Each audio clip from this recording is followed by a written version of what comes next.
నీటి మీద రాతలాగా అయిపోతున్నాయి. చూడండి, వెల్కమ్ పార్టీ ఇచ్చాడు. Welcome party. ఏ రోజైనా నువ్వు వెల్కమ్ పార్టీ ఇచ్చే ఎవరికైనా, నీకంటే పేదవారిని పిలిచి నువ్వు ఒక పూట అన్నం పెట్టావా? నీకంటే పేదవారిని పిలిచి ఒక నూతన వస్త్రం ఇచ్చావా? నీకంటే పేదవారిని పిలిచి ఒక గుక్కిట్టి అని ఇచ్చావా? నా ప్రియులారా, ఆలోచించేయి. మనం అన్నీ ఉన్నవాళ్ళం, మనకు అన్నీ దొరుకుతాయి, మనం అన్నీ తినగలం, మనం అన్నీ చేయగలం. కానీ మనకంటే తక్కువ స్థాయిలో ఉన్నవారు, మనకంటే అల్పులైనటువంటి వారు తినాలంటే ఎంత కష్టం.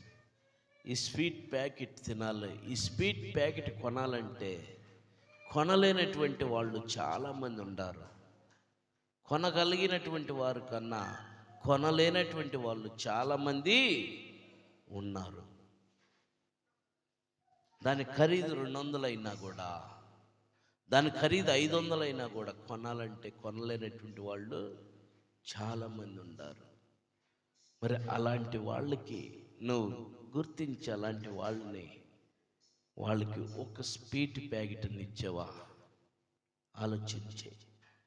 అయ్యి నీతులు, నిజాయితీలు, నీతిగా జీవించటం అయ్యి నీకంటే తక్కువలో ఉన్నవారిని నువ్వు ప్రేమించగలిగితే, నీకంటే కష్టాల్లో ఉన్నవారిని నువ్వు ప్రేమించగలిగితే, నీకంటే బలహీనులుగా ఉన్నవారిని నువ్వు ప్రేమించగలిగితే దేవుడు నిన్ను ప్రేమిస్తాడు.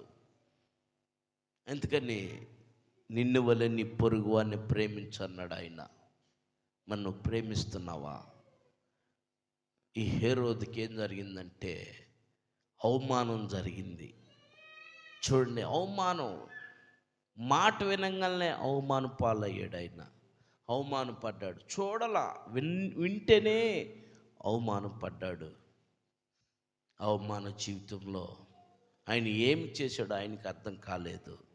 చూడండి, ఈరోజు నువ్వేం చేస్తున్నావో నీకు అర్థం కావట్లా. సత్యదేవుని నువ్వు ఆరాధిస్తున్నావా లేదనేది నీకు అర్థం కావట్లా.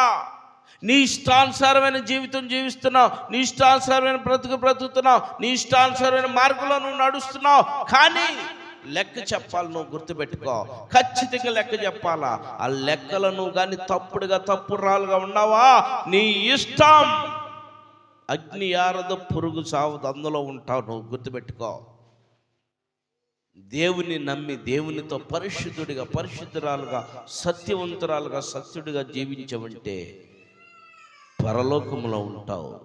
ఆ రీతిలో వచ్చినటువంటి కృప, ఆయన కృప నీకు మాకు మనందరికీ తోడై నడిపించును గాక. ఆమె దేవుడి కొద్ది మాటలు దీవించును గాక.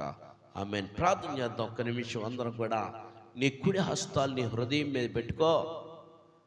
నేను చూడట్లేదులే, ప్రభు చూస్తున్నాడు నిన్ను. నీ కుడి హస్తాలు నీ హృదయం మీద పెట్టుకో. నీ హృదయానుసారంగా ఇప్పుడు చెప్పు, ప్రభువా నిజమేనయ్యా,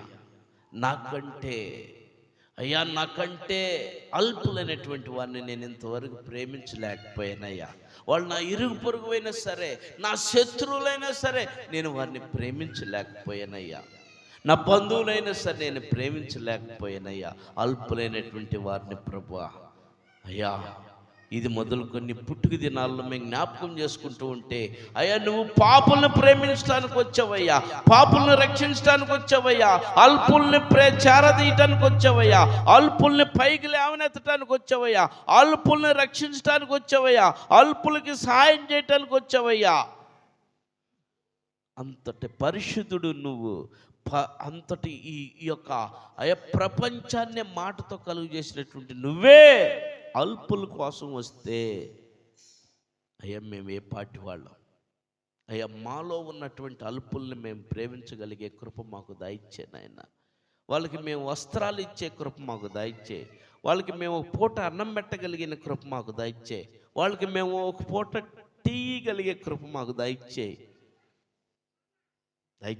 అని నువ్వు వేడుకో ప్రభుని.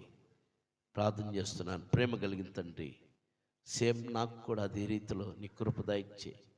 ఒక పూట అన్నం పెట్టగలిగే కృప దయచే, ఒక నూతన వస్త్రం ఇయ్యగలిగే కృప దయచే, ఒక పూట ఇయ్యగలిగే కృప నాకు దయచే నైనా.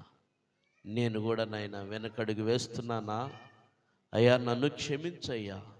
అయ్యా, నీ బిడ్డలందరినీ క్షమించి ప్రభు, ఈ రీతిలో ఈ కార్యం జరిగించడానికి నీ కృప చూపు అయ్యా, నీ ప్రేమను ప్రకటించడానికి నీ కృప దయచేయమని యేసు నామములో అడిగి వేడుకుంటున్నాం తండ్రి. ఆమేన్.